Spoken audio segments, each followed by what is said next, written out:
Proslava letnjeg sunca, zvanična lista za nadgledanje. Broj 1. Priprema koktela. Livada slatkih jabuka.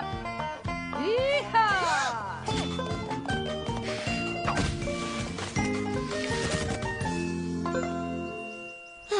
Hajde da završimo s tim.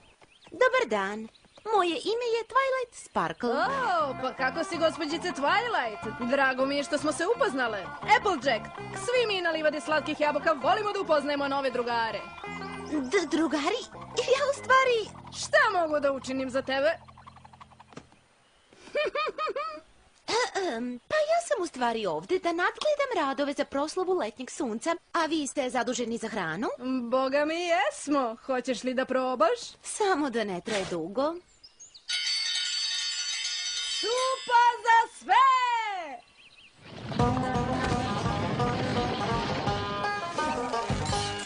A sad, mogu li da te upoznam sa porodicom Apple?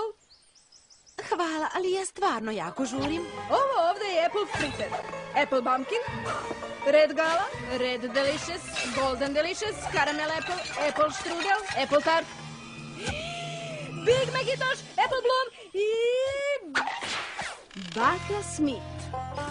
Budi se, bakice Smith, imamo goste. Supa je stavljena, evo me, dolazim. A, može se reći da su svi već deo porodice. O, dobro. Vidim da je sa hranom sve u redu, tako da mogla bih da krenem. Zar nećeš da ostaneš na užini? Žao mi je, ali imam jako puno posla. U redu.